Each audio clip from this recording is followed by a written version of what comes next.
Come, let us explore Patrul's fourth yoga of cognition. This is Lama Jigme Gyatso of the Buddha Joy Meditation School. Welcome to Meditate Like a Jedi. When questions occur to you, don't be shy. Type them in the chat area. My only request is that you be as specific and precise as possible. If you wish to introduce yourself at the beginning of the live stream, now would be the ideal time. If you wish to do something kind of like FaceTime, you can do it over my Instagram app. Just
is the 26th lesson.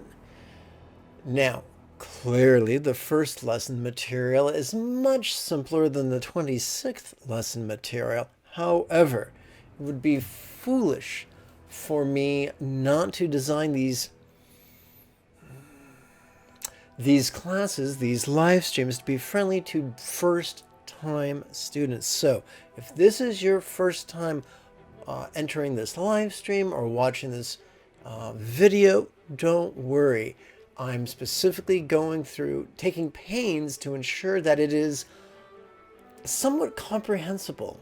And of course, the really cool thing is, unlike some dusty book from a forgotten shelf, if you have questions, you can write them in the comment area, and I'll do my best to get back to you either in a blog post or in a video or in a live stream. But my ability to help you is directly proportional to the specificity of your question. If you're vague, I'm just throwing darts in the dark.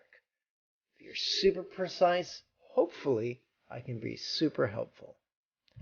Can I possibly use the word super again?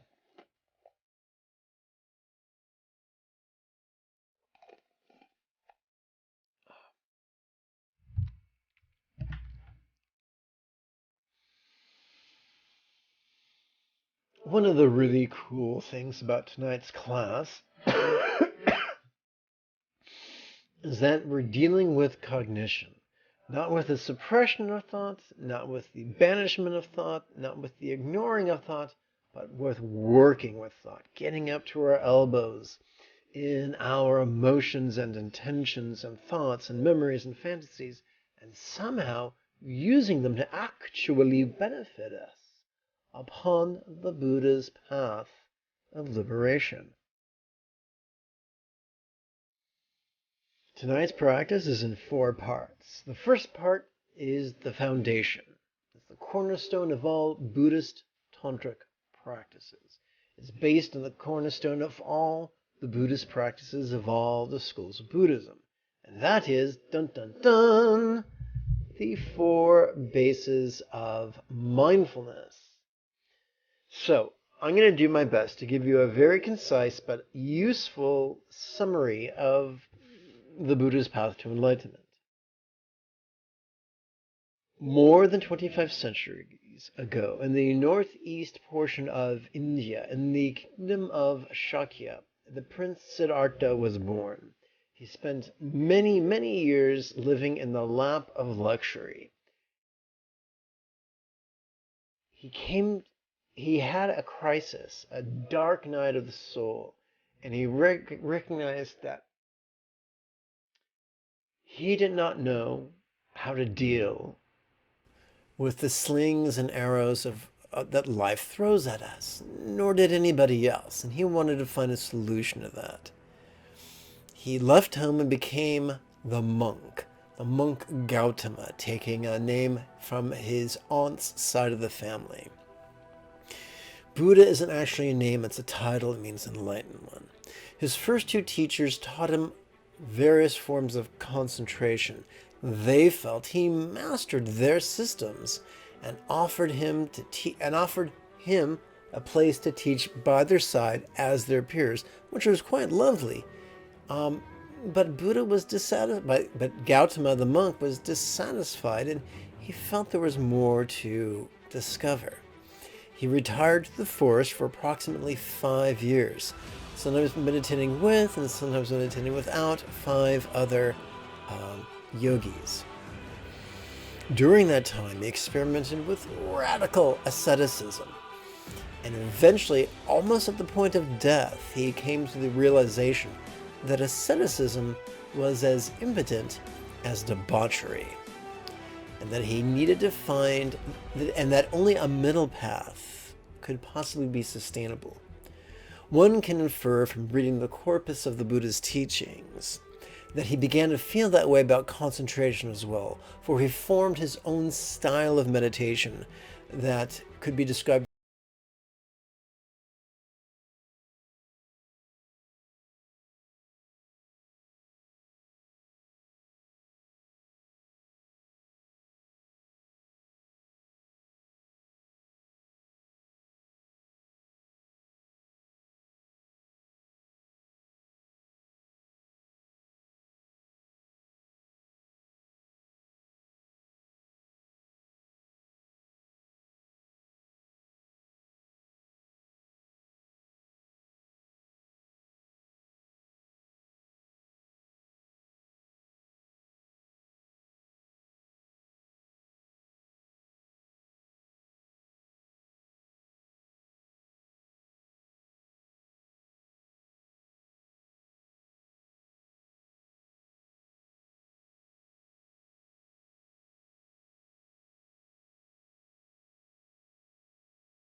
or categories of mindfulness. From the perspective of sutra, those are body and feelings and mind and phenomena. From the perspective of tantra, those are circumstance and body and the experience of the interpersonal and mind.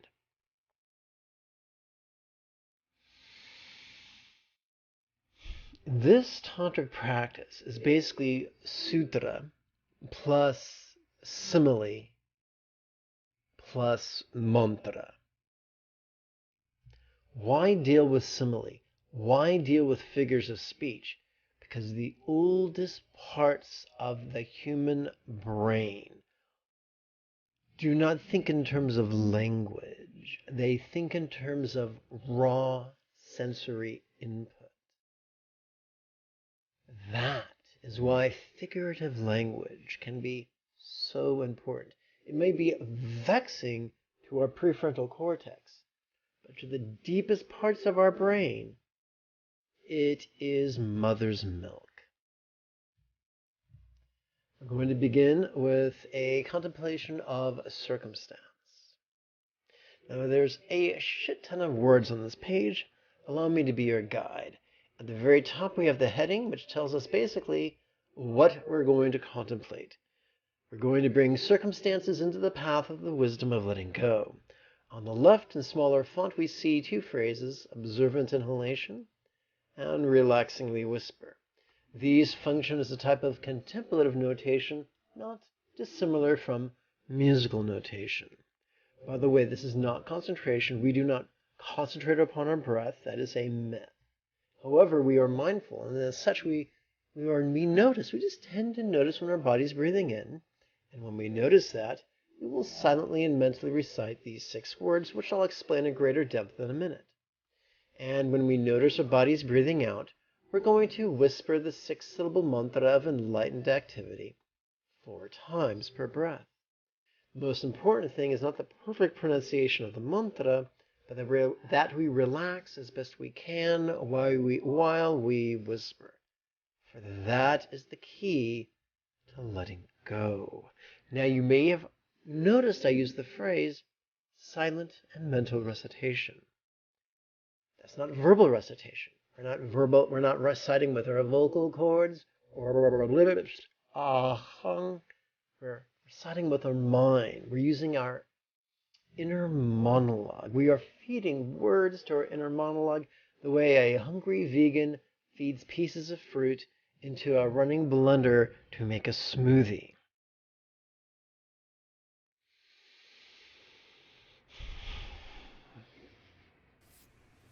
Now let's explore these 6 cryptic words, some of which aren't even English. So first we're going to ignore the simile. Lots, seen yet void.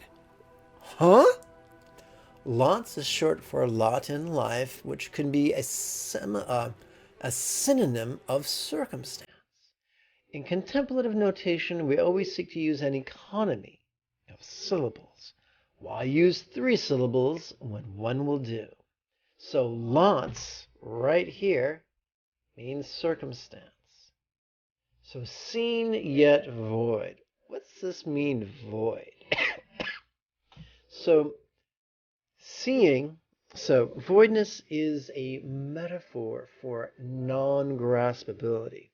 For instance, do you ever throw a ball to your dog and the dog brings it back and wants you to do it like 30 more times? And then at one time you pretend to throw the ball, but you really haven't, and the dog's looking for it, but you can't find it? Okay, so it's kind of like that. Or I could put it to you this way. The circumstance that we notice as we breathe in could seem permanent and separate and quite tangible. However, as we relax into the whispered recitation of the 6-syllable mantra, that exact same circumstance could feel less permanent and less separate and less tangible. And if we were to play with this exercise every morning and every evening for 7 consecutive days, maybe 5 minutes every morning, maybe 5 minutes every evening, nothing too heroic, then our experience of our circumstance could feel as non-graspable as a vast empty void. Well, that's a weird idea. What's an example of a vast empty void? An example of a vast empty void would be the infinite azure sky on a bright and beautiful cloudless morning. It's crisp, it's clear. You look in the sky, it makes your heart sing. You reach up, but you can't grasp it.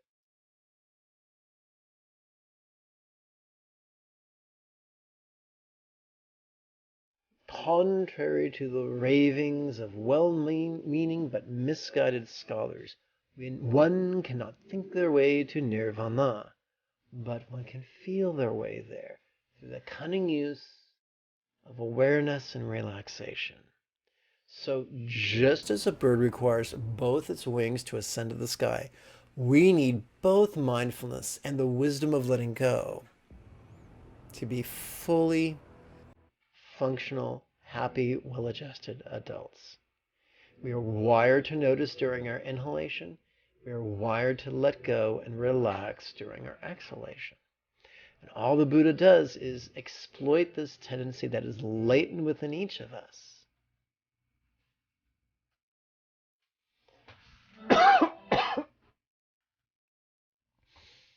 So let's take a moment to review the mantra. Om basically is a syllable of invocation. It's kind of like saying, hey, you guys. Ta sounds like ta-ta. Re sounds like a sun ray. Tare is the name of one of many archetypes of enlightenment.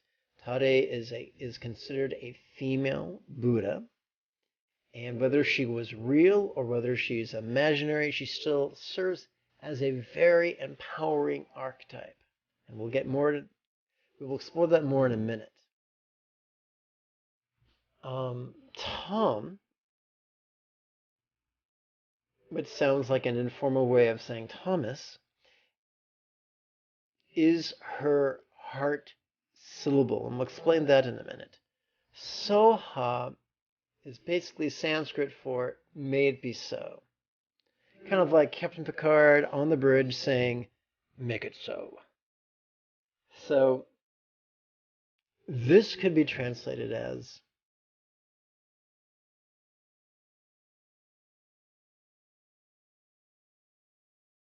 hey, tell me what you want, what you really, really want. What I want is for all beings to master love, active, dynamic, as well as the wisdom of letting go.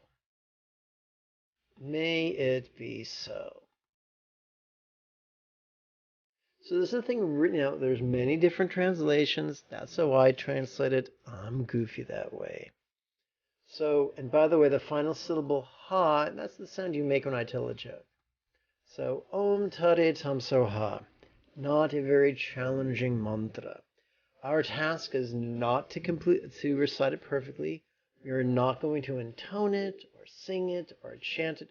We're going to whisper it, like you're telling a secret during a movie in a crowded theater full of Karens.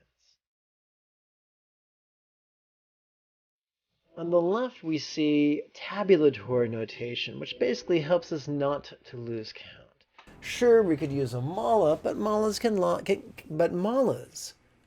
get lost or stolen or broken, or in the age of fascism, confiscated. Many years ago, an aging Bengali gentleman taught me crease counting. I am now teaching it to you. Just like in a gym, we can divide our activities between repetitions and sets of repetitions. We're going to count our sets on our left hand and our repetitions on our right hand, so let's get going now. We're going to touch the tip of our left thumb to our left little finger, and we're going to slide it down to the lower set of creases. There's a lower set of creases, a middle set of creases, a higher set of creases, and obviously a tip. We're going to the lower set of creases. Our right hand, we're going to advance the thumb during each in-breath. First the lower set of creases on the right little finger, then the middle, then the higher, and then the tip. We're going to rest each hand palm up upon its thigh. We're going to sit erect, no slouching. Head over shoulders, shoulders over tuchets, feet flat on the floor, assuming you are in a chair.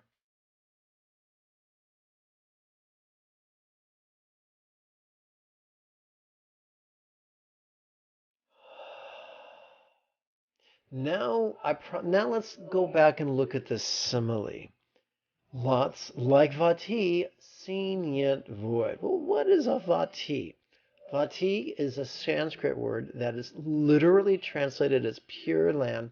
It is denotatively, the connotative definition is paradise. So when children cling to their parents, that is a survival instinct. When adults get enough stress, they cling to real or imagined parents in the sky to forgive them and guide them and protect them and bless them. The Buddha was not a fan of that, but that tendency existed nonetheless. So, if people were persisting in treating Buddhas like gods and thinking of their minds and their speech and their bodies and their environments as these amazing things to aspire towards, the Buddha taught a method to use our own tendency to idealize, to actually empower our sense of letting go, which is delightfully ironic. So, Vanti in this case means a paradise comprised of light, the optimum circumstance. But it's comprised of light, so it's non-graspable. So what we're basically saying with this contemplation is, how could our circumstance be as appearing yet as non-graspable as a paradise comprised of light? Pretty cool idea, huh? Now, that's a rhetorical question. We don't have to answer it. We just play with these words passively in harmony with our whispered recitation and our relaxation. And we let the subconscious mechanisms do the work. And that's it. That's the completion of the introduction. From here on out, it is smooth sailing.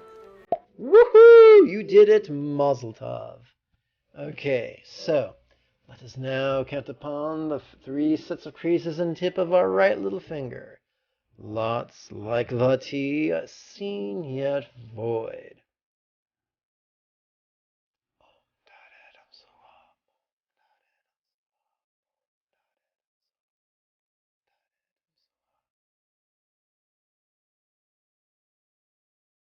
We are now going to perform our second breath upon our right ring finger.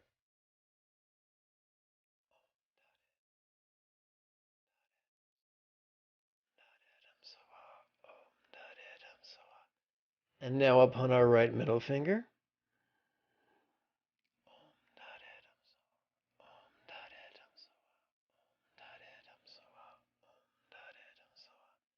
And now upon our right index finger.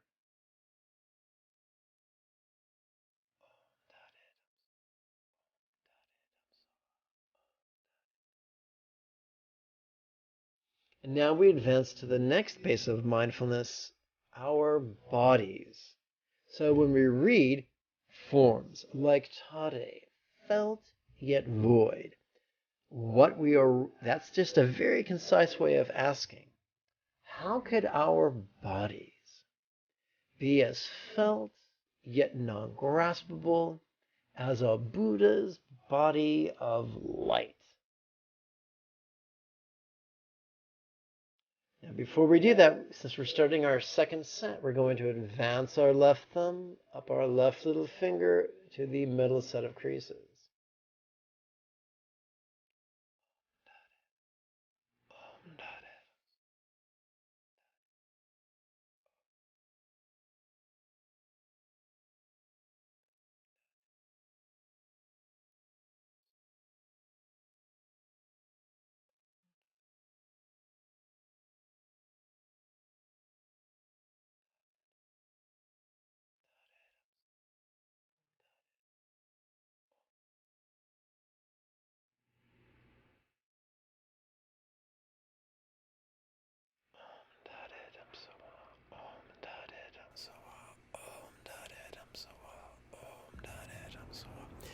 If you are a practitioner of healing touch or Reiki or quantum touch, this is a wonderful adjunct. Blend this with the laying on of hands and you will see a rapid improvement.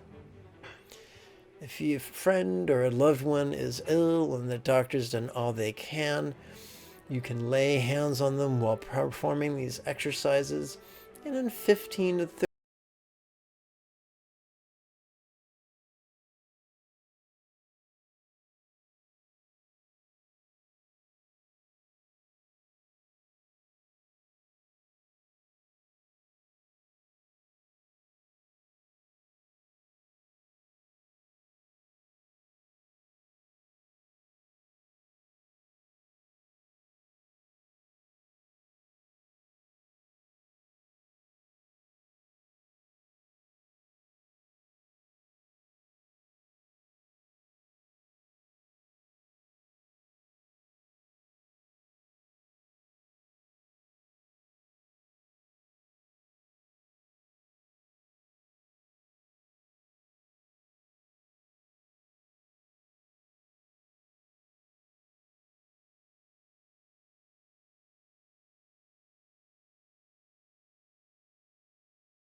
Tome clear yet void, what we're really doing is saying or asking, how could each mind be as lucid and perceptive, yet as non-graspable as a tiny seed, one-syllable mantra comprised only of light?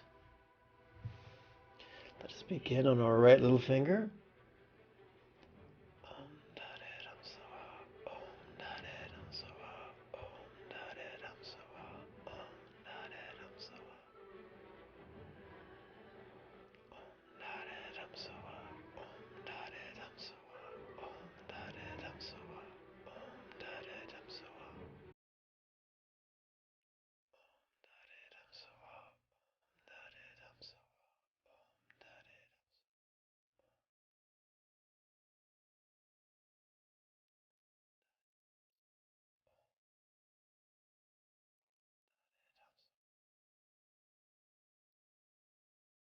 Congratulations, Mazel Tov, Felicidades. You have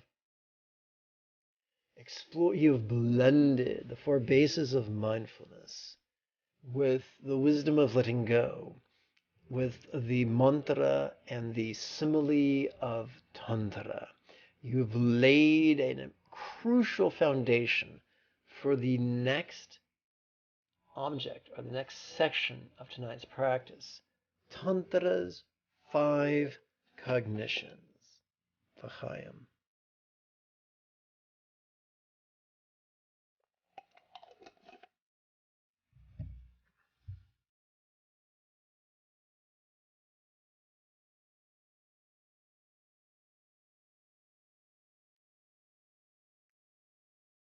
There are many styles of meditation, and hence there's much confusion about what the Buddha did and did not teach. If anyone tells you not to think in meditation, they are not teaching you the Buddha's path. The Buddha is taught the path of mindfulness, where we notice our thoughts and we make peace with them, whether they are glorious or grotesque. So we could think of mind's so last night we dealt with mind's 5 subtler functions of perceiving sensation and flavor and scent and sight and sound. That was easy. Now we're going to do the scary stuff. We're going to deal with mind's coarser functions.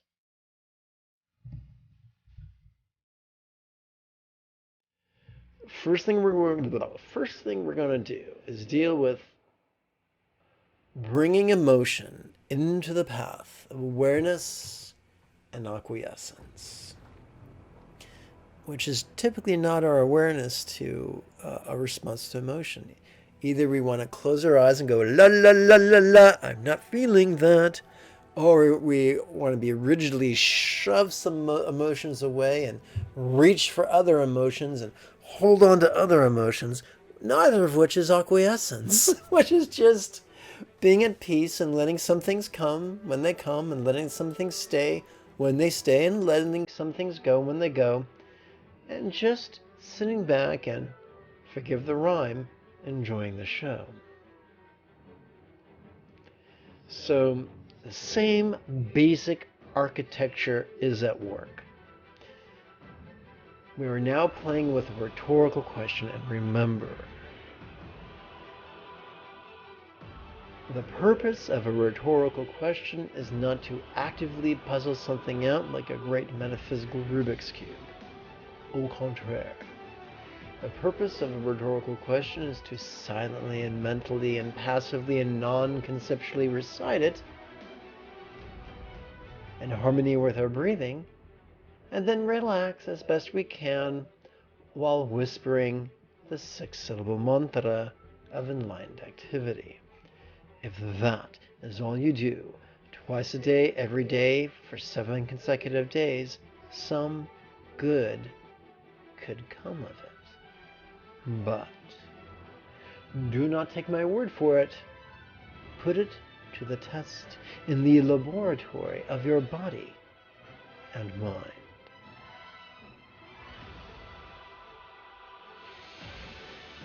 Come, let us touch the tip of our left thumb to our left ring finger and slide that bad boy down to its lower set of creases. We're going to begin counting upon our right little finger. How relax into the awareness of these emotions, passionate yet void.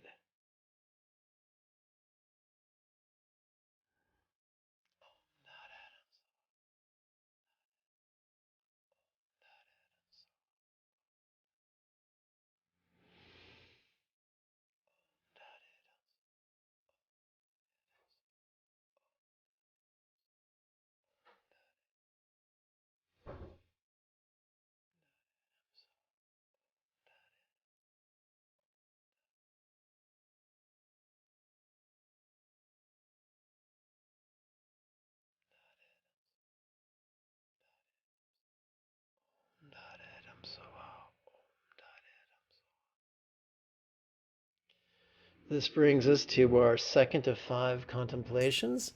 We're going to advance our left thumb upon our left little ring finger to its middle set of creases. How relax into the awareness of these intentions, dynamic yet void. We're not dealing about it with emotion. We're dealing with volition, V-O-L-I-T-I-O-N, volition, or will, or intention. We cannot choose our emotions, but we can guide our intention with the cunning use of words. Not affirmations, not beliefs, but words coupled together cunningly. How relax into the awareness of these intentions, dynamic yet void. Intention was, so the Buddha taught the 4 Noble Truths. There is stress, and stress has a cause. There is freedom from the tyranny of stress, And that too has a cause. In fact, it has 8 causes. The first cause is the wisdom of letting go. The second cause is the intention, the loving intention. The third, fourth, and fifth causes is loving communication, loving behavior, and loving vocation. The the sixth, seventh, and eighth causes are about right mindfulness, and right meditation, and right enthusiasm. Why? Have I regaled you with the Eightfold Path? To remind you that the second of the 8 is intention. How relax into the awareness of these intentions, dynamic yet void.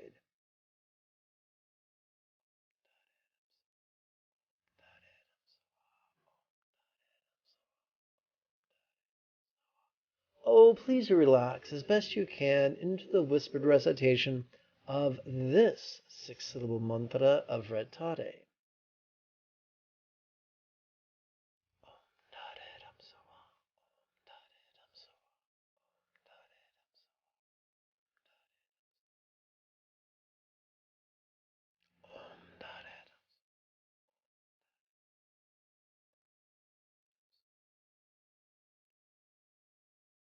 If you have questions, don't be shy. Type them in the chat bar. I'll do my best to get back to them tonight or in the future, in blog or in video.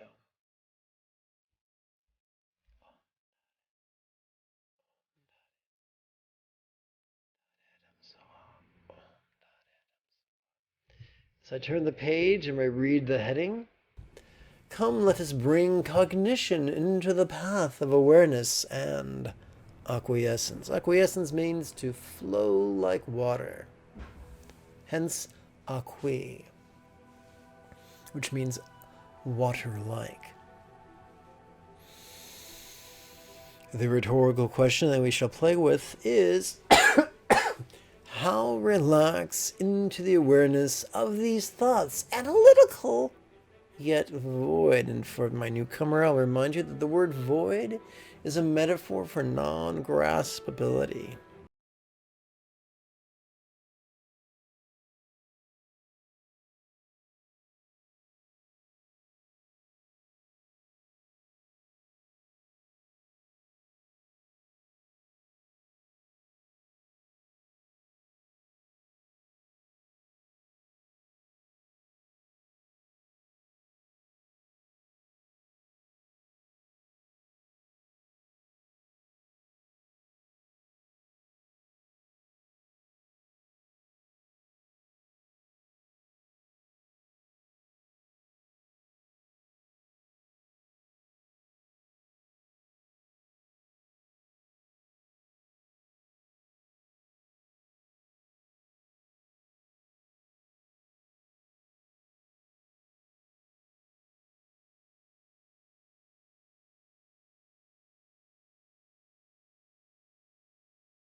Sets of creases on tip of our right little finger. How relax into the awareness of these memories, vivid yet void.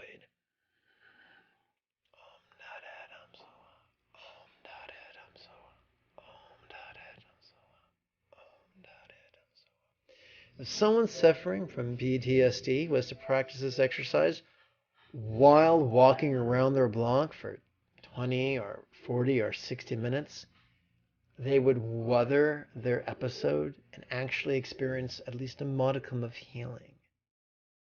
That is just how powerful this is, he said from first-hand experience. Let's continue.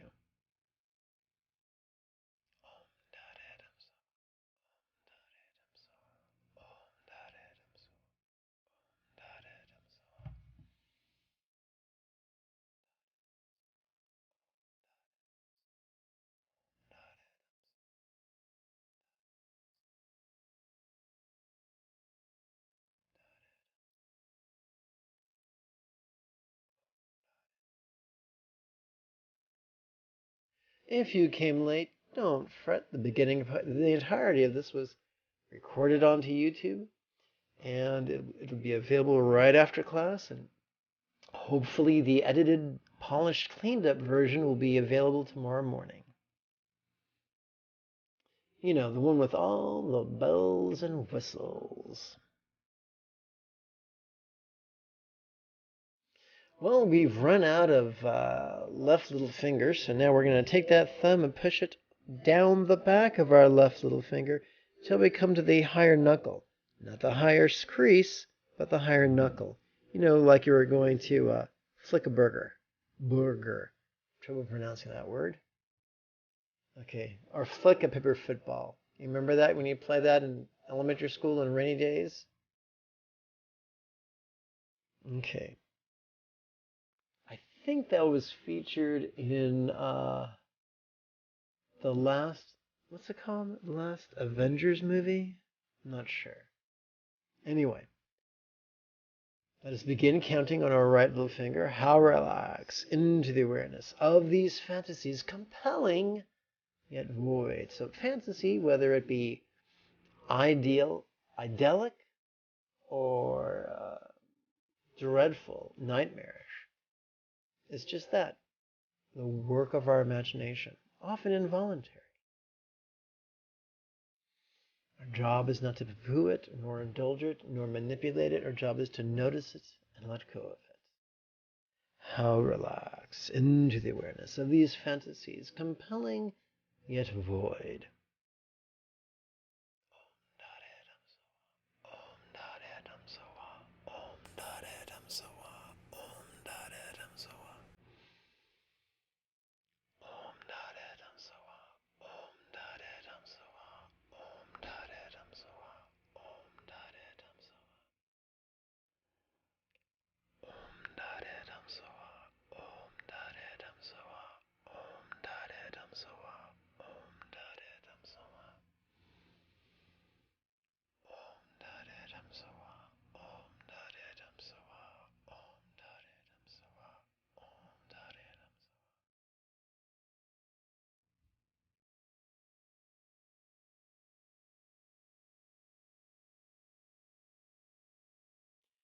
My friends, we have just completed 9 contemplations. If our brain was a dog, it would be panting right now. So we're going to give it a break. Not with an additional contemplation, but with instead meditation. Buddha invented this style of meditation wherein during the in-breath we watch the play of mind. And during the out-breath we relax into its release.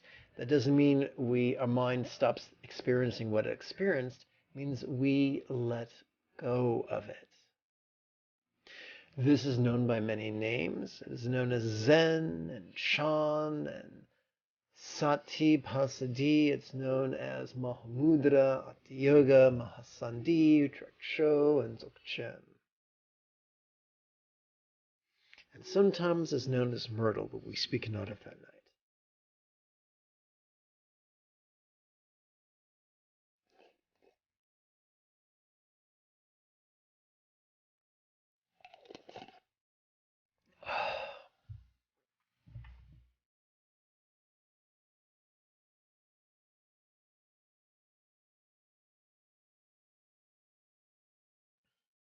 Let us touch the tip of our left thumb to our left middle finger and slide that bad boy down all the way to the lower set of creases. That's right, folks, our middle finger. That's the finger we use on the freeway to let people know that we think they are number one. On the in-breath, we're going to silently and mentally recite, notice this. And this is a pronoun, deliciously vague.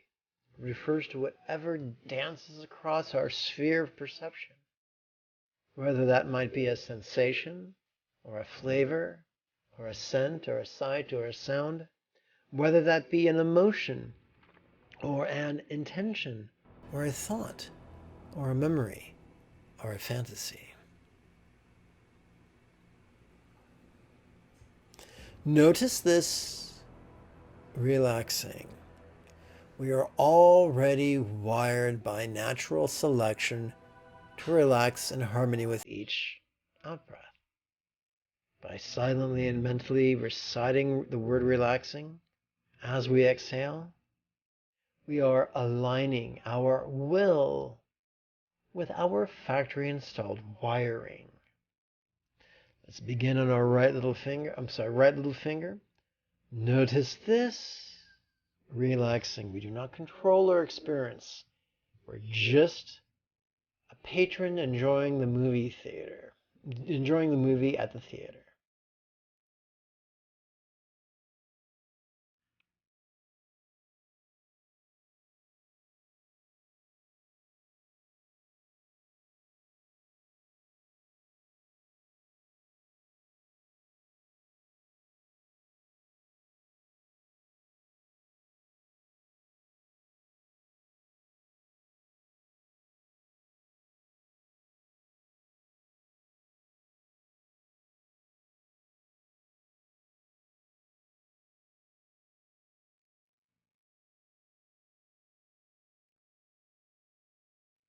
Right middle finger. I'm probably breathing faster than you because I'm doing all this talking. Don't worry, when you practice on your own, you can set your own pace.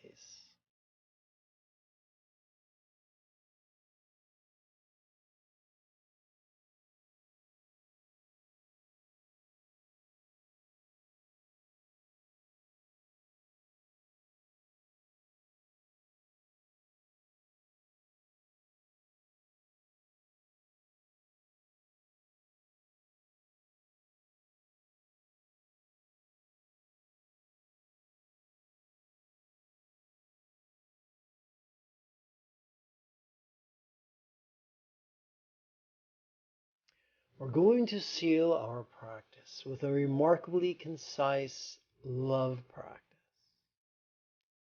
Let us advance our left thumb up our left middle finger to its middle set of creases. And we're going to use concise language again. So, good fortune for all beings' circumstances is reduced to great luck for all beings' lots. Let's do 4 breaths upon our right little finger.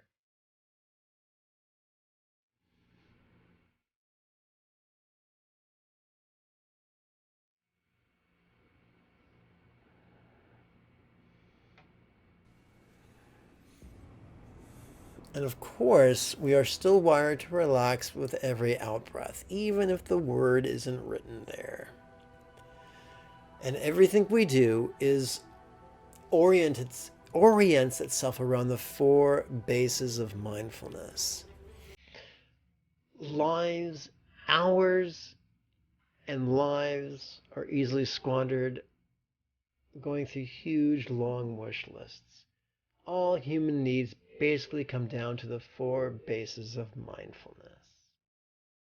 And so we have a concise practice, and therefore a powerful one. Let us count now upon the 3 sets of creases and tip of our right ring finger. Great health for all beings forms.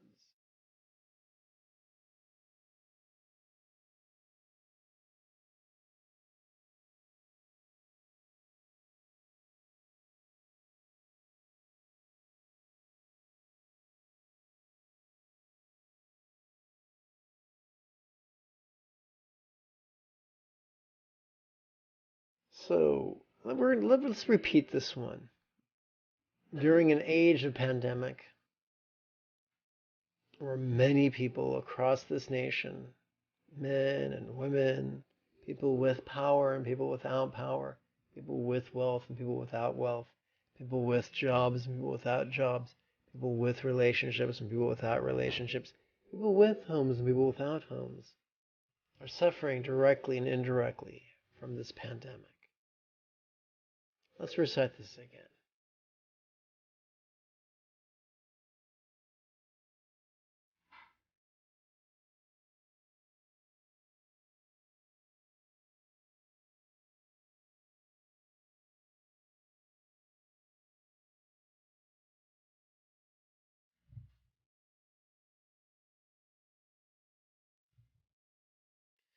Let us prepare to count upon the 3 sets of creases and tip of our right middle finger.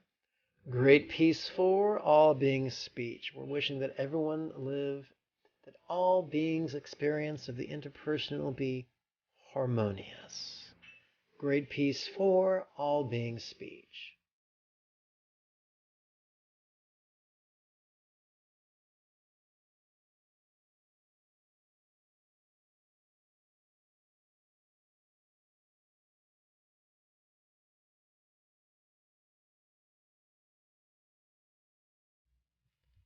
Let us conclude with our right index finger. Great joy for all beings' minds.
Seek patronage from family and friends and students and strangers, and those who are unsuccessful in their attempts to garner patronage wander as vagabonds. My friends, I thank you for your time and your kind attention. Until next we speak, may you and yours be happy and healthy.